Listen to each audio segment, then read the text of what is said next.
What an amazing session, and thank you so much for getting our crowd engaged. Let's hear it one more time for our panelists. The term achievement gap refers to the significant differences in academic performance and achievement among students, often between those low-income or marginalized backgrounds and their more privileged peers. However, this is not merely a gap in achievement, it is an equity gap, highlighting the differences in resources and opportunities available to students based on their socioeconomic status. Our keynote, titled, "Don't Let the Achievement Gap Deceive You, It's Really an Equity Gap," will broaden your horizons about performance gaps in education and make you wonder where the problem actually lies. Let's hear it for our speaker, Sam Aquino, founder of Academia Modo Profesional.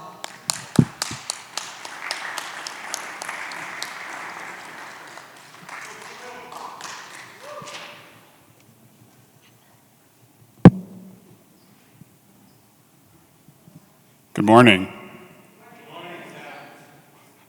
So, I know I've listed a few things here that you can see that you can identify me as. I'm a father, I have 4 children, 2 biologically mine, 2 stepchildren. I do training, educating. I necessarily list those 2 because it's important to understand that training is usually about those tangible things that you're learning and working through, generally attributed to those things that we're doing in a professional environment. Education often has elements of theory. It also has pieces where we want to make sure that we're making sure that we're learning not just the theory, but also the applicable practices that apply. So I think it's important to make sure that we distinguish between the 2. And advocacy is something that's very important to me. So whether it's things around racial issues, things around making sure that students are actually appropriately placed in the right classrooms. Take, for example, an AP student that I had in mathematics, high school calculus, and he wasn't in the right place. He was falling behind. We wound up getting him moved into a standard calculus course, and he wound up thriving. So acknowledging and understanding that every student is in a different place. And then I think, there's so much more to this. I'm Puerto Rican and Dominican. Both my parents came from Puerto Rico. They moved to Wisconsin. My brother and I were the result of that marriage. And it's been an adventure since. So let's get into this. Where do we start, right? So I think that a lot of times we get thrown a lot of facts, figures, and we want to take the time to start thinking through, what's the actual impact? What does this mean when it touches us? So I want to start with a story instead of starting with just throwing a bunch of data at you. So this is a child that I have spent the better part of the last 15 years getting myself very familiar with. And so I want to tell you about his journey through the school system. So if you look at the picture, for me, I see curiosity, wonder, interest, and just a desire to explore the world around. The school system does not always agree with that. Show of hands here, who here has or knows children in the K-12 system? Right, so, and it's important to understand that when we're dealing with children that they're going to have an array of experiences. Some of them have a lot to do with what we do at home. Some of them have a lot to do with what they experience in the classroom. And ultimately, it's important to understand that this is about community, and it takes all of us. So this child went through 1st and 2nd grade, no major incidents, generally did well, very curious, exploring, entered 3rd grade, and homework became overwhelming to the point where this wasn't just a matter of him needing help with homework, but he had to do homework side by side with his mother, staying up late, 10, 11 p.m. at night, every night. It was unclear why he was getting so much homework. He was transferred to another school. 3rd grade completed without any major incidents after that point. Fast forward to 4th grade. Same curiosity, wonder, excitement, joy. and he's turning in his homework, and he's learned by this point through his mother that he should take these assignments that he's gotten graded and wear them as badges of honor and save them. And if you ever feel like you're down, that you can reference that past material to see where your success has been, so that if you fall short next time, you can see that you've achieved something good.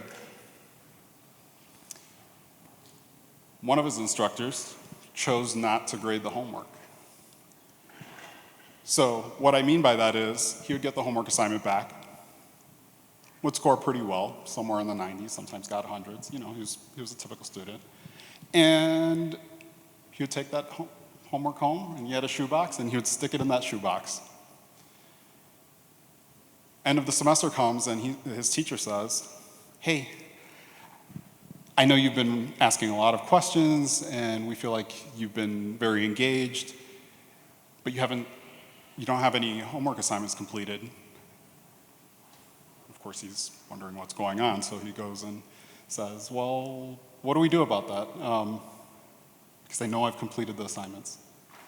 So he goes home to his mother, rightfully so, and says, "Hey, Mom, I have this weird situation. The teacher's saying I didn't do my homework. I have my shoebox full of assignments. I've been saving them all semester. What do I do?" She says, "Let's go in together. We'll talk about it." So she goes and sits with him, and they go assignment by assignment with her grade book open, and every single one of those grades gets corrected. Now, he was excused from the room after that point because I imagine, as so often happens between adults, that there was a conversation that was not intended for children. And she essentially let the instructor know, this cannot happen again. So the only thing the child heard from that point was an apology from the teacher. No more issues. Continues through 4th grade, no problems, gets into 5th grade. His motivation was waning. 3rd grade was a challenge, 4th grade was a challenge. He keeps hearing that it only gets harder from here, right? 5th grade's harder than 4th grade, 6th grade's harder from there, high school's harder than middle school. So he kind of starts giving up. And towards the end of the school year, there's a conversation about potentially holding him back. He got engaged enough to continue on to the 6th grade. He moves on to middle school, new environment, new opportunity. That wonder that you see in those eyes there, renewed. And from there, he goes to his homeroom classroom, has mathematics his next class, and who's there but his previous 4th grade teacher. And so he didn't make any effort. He went home every day. His mom would say, "Hey, honey, how's your schoolwork going?" "Oh, yeah, it's fine." He didn't want to say he wasn't doing the work. He wants to show that he's someone that she can be proud of. And so he gets about a quarter of the way through the school year, and he sits down with her and he says, "Hey, I really need to talk to you, Mom, before you see the report card. I have not been doing my homework." And she says, "Well, why not? What's going on?" And he says, "I have the same teacher we had in 4th grade, and I feel like I'm going to have the same problem. And by the way, I have a science teacher who seems to be very good friends with her, and I'm worried she's going to do the same thing to me. And I don't feel like trying anymore. I'm not interested." So there were several conversations, and ultimately the decision was made to switch schools again. As you can imagine, moving schools for a child is challenging. Every time that the child moves from a school or a school district, there's often missed opportunities. They don't make friends, they might fall behind in curriculum, they may fail to meet certain standards. The way the school's advancing is different from one to the next, even if they are within the same school district. And so he starts oscillating between these advanced and remediation classes at the new school. This was his first snapshot into what I think we could arguably consider segregation. We had a basement floor, and that's where all the remediation lessons happened, and that's where those kids generally were. And then we had a middle floor, and that's where all the advanced students were. And notice I didn't say anything about everyone else, because that was generally the grouping.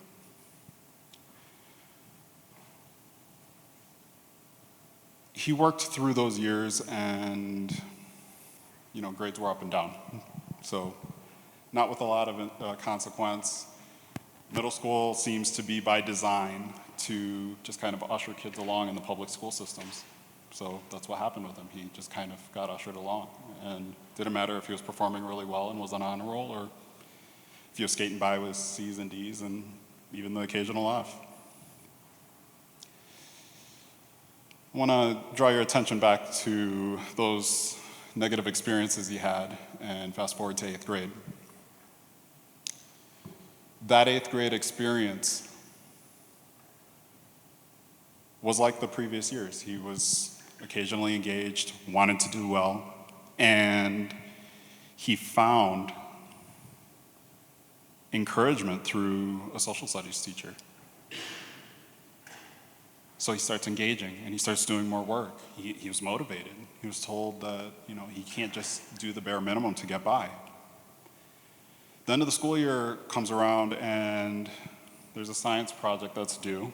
Everyone has this big, they're introducing the idea of finals, getting them ready for high school. And the science class was the big thing. Everybody was doing their big projects. They were getting resources from the teacher. And the teacher, when she's handing out materials, he goes up to get his. And he hears, "Sorry, you can't have those. There's nothing you can do about this." There was an expletive in there, but I'll leave it out. It starts with an S. I'll leave it at that. He didn't say anything to his mom. He'd already been underperforming on and off. What was one more? So his classmates went on to go to Six Flags, and he got to sit in school and get lectured about something that was of entirely no consequence, had nothing to do with his grades, and sat through basically an extra 2 days of class for a reward for attempting to do the right thing. High school was a challenge for him. He started engaging with other students and found an interest in tutoring because he didn't want other kids to feel the way that he felt. He felt like he was getting pushed down, and he wanted to make sure that if there were other kids who were feeling that same way, that he wanted to make sure that they were lifted up. But he couldn't figure out the situation for himself, so same oscillating situation, tried alternative schools, and ultimately getting to second semester senior year in high school, and he made the choice to drop out of high school. He's right at the finish line. There's no reason for him to stop, right? All his friends, all his family, everyone's like, "Come on, man, you're right there. You can do it. You can do it. You've done so much. Look at how much you've completed over the past 12 grades." And the only thing he's thinking is, I've done a lot, and I keep getting pushed down.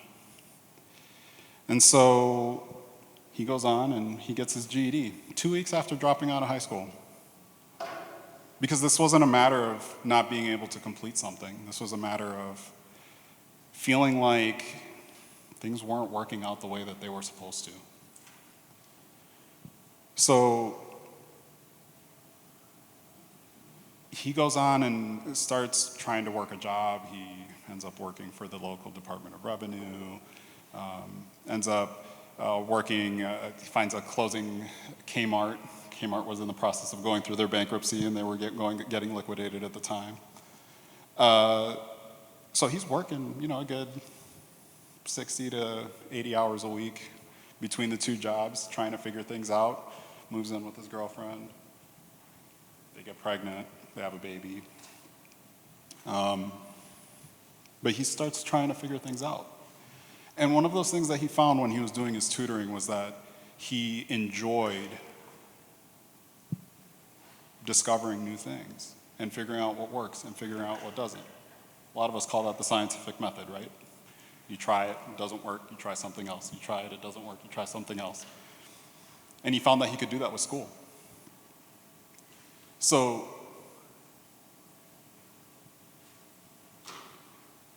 he dealt with several waves of, trying new things in different careers, and ultimately found that, this achievement thing, everybody's talking about, reach for the sky's the limit, shoot for the moon, because if you miss, you'll land among the stars, things like that. And he didn't like that, because achieving something didn't always mean that you got to your destination. It just meant that you had a feather in your cap. So, I'm going to back up, as some of you may have guessed. Let me reintroduce myself. I'm that kid. I highlight this because I have won awards for different things. I have gotten certificates for several things. I've been an honor roll student. When I graduated from my technical college, I graduated Phi Theta Kappa.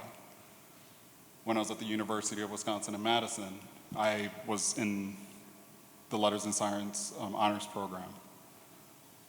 And I've achieved other similar things throughout my education journey for myself, and I've pursued certificates, but those are things that we do, right? So I want us, before we get into what we're here to think about, what do we believe our typical journey to look like? And the way we express it is, family has babies gets old enough to go to preschool. From preschool, they go to kindergarten. From kindergarten, they go to first grade. They progress through the system. They go to middle school. They go to high school. Traditional wisdom around whether or not you should go to college has been evolving, so I won't put too much emphasis there right now. But at the end of the day, it's you go through the system and you graduate, and that's what education is. And I fundamentally disagree. I think that it's really important to understand that what happens at home, what happens with your friends, what happens with your neighbors, what happens when you cross the street and you decide to go to the fast food restaurant right there, what happens when you go and you shop at the grocery store, those are all teachers. There's a lesson in every single one of those experiences. So when we zero in on the educational journey of our children, we do need to look beyond our classrooms. And I am inspired and encouraged to hear so many different things going on here at this conference about that. It's important to emphasize that community matters as much as the classroom. So I want to take a step back here and ask, and you don't need to answer out loud, but what do you hear, or when you hear the word achievement, what do you picture? Is it a trophy? Is it a position? Is it a title? Is it a place? Is it an end goal? This is one of the challenges when we talk about the achievement gap, because we're talking about something that is so finite. And words have meaning, especially when you arrange them in a particular way. Now, the definition that's prevailing right now is that you have two groups that are performing at statistically different rates, and that's how you measure your achievement gap. That says nothing about what's actually going on with them. It doesn't talk about their socioeconomic status. It doesn't talk about their lived experiences in the classroom. It doesn't talk about their lived experiences at home.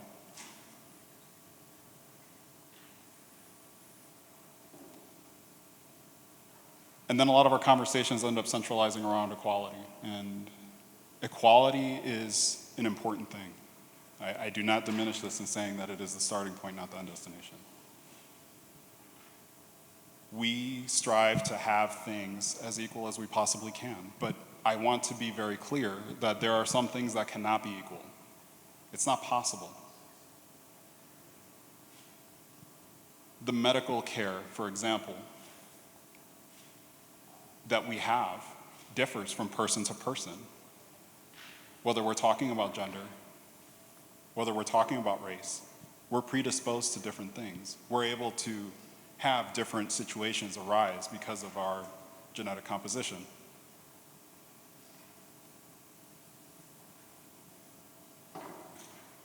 So let me kind of take a little bit of a different walk through this equity conversation, because a lot of it centralizes around that word equality, and I think that's also a challenge, because then we're just arguably going back to that definition of achievement, and that's not the goal. The goal is to make sure that we set things up such that we are able to get as far as we can, together or alone. And it is not enough to just simply say, I'm going to give every single one of you in here the same thing. A person with dyslexia, for example, needs something different for reading resources than somebody who does not. There have been conversations here around neurodiversity and what those students need versus those that are neurotypical. This is not a simple conversation. And so I would challenge each of you that every time you're sitting in a room and you're thinking about, well, we need to make equitable practices happen. Well, we're just going to make things equal. No, that's not enough. And I want to be careful in the way that we tip the scales too. I had a very close friend recently tell me, I struggle with the idea of equity. And I asked him why. He said, well, I haven't been able to find a job for months, and this woke culture keeps me from finding a job. White cisgendered male, right? I am an Afro-Latino cisgendered male, right? So we draw a Venn diagram, we have some overlapping traits, but we also have some things that differ. And we do not reach equity or equitable treatment of others by taking from someone else in a way that harms them and just giving it to someone else. These are hard conversations. We don't have a silver bullet. We have years, decades, centuries of issues ranging from race to gender to LGBTQ, and I'm missing things, but I think you guys get the point, right? We have a wide array of what makes us people and what makes us a diverse community. So equity has to centralize around diversity. So when you hear DEI initiatives, we get some folks who, they just want to run. They want to run for the hills. They're not interested in doing that work because they feel like they're going to lose something. And negotiations and work and these challenges that we're encountering require a level of intent, compromise. And yeah, every single one of us is probably going to have to give something up that might make us comfortable. And that's hard. I worked for this, why do I have to give it up? You'll hear that. And the question is, how do we balance the scales such that we're not having to do that in the future? We have hard work to do now so that our children or our children's children don't have to do that. This doesn't have to be a fight. It never had to be. It doesn't even have to be an agreement. We can engage in intellectual discourse and ensure that we're getting to where we need to be. So I am not asking for everybody to uniformly say, yes, let's do this one thing. That's not the ask. So we kind of touched on this, right? Where do we go from here? Well, I would ask anyone who is not already engaged in this kind of work on some level that you find a minimum of 30 minutes, an hour. If you can dedicate more time, that's wonderful.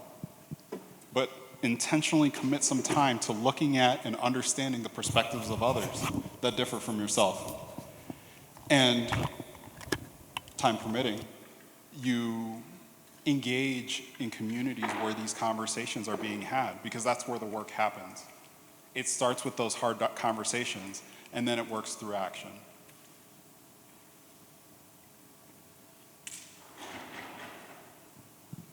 A lot of us, when we're sent off as children, are told, go do something great, achieve something, make a name for yourself. I believe that's possible with all of us, but I don't think that greatness is something that is well understood by most people. I think that a lot of times we think of it as this grandiose thing that we have to accomplish, and we don't. It can start with those small conversations like I was mentioning there. You can't do 30 minutes, 15 minutes. Can't do 15 minutes, 5 minutes while you're drinking your coffee in the morning. Pick up an article that differs from what you think. Make a phone call. The time will find itself if you start making time for it.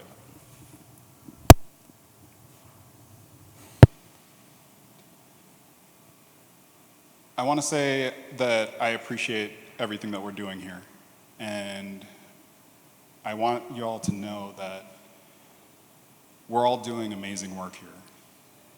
And I don't want anyone to minimize the importance of the things that we're doing here today. At Academia Modo Profesional, we've heard about a lot of the things that we're doing for child interventions, making sure that they're getting what they need. We're taking a little bit of a different approach. We're working from the top and trying to work our way backwards. We're starting from professional development, and our goal is to address the college system and then work our way backwards in the K-12 system, starting from high school and working our way down. And my hope is, as I go along this journey, I'll encounter those of you that I have heard from doing the work from the bottom up or somewhere in the middle, because I think that it's going to take all of us, and we're not all going to agree. But it's important that we take the time and the effort to make sure that we work through this. And achievement it's a finite point. We shouldn't strive for achievement. We should strive for equity. And that equity needs to focus on, yes, there are achievements along the way, but those are milestones. We need to focus on that journey so that the next generation can do what is needing to be done, because we have a lot of work ahead of us, and it doesn't stop at the classroom.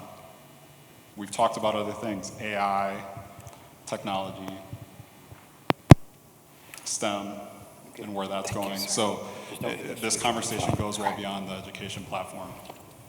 Thank you.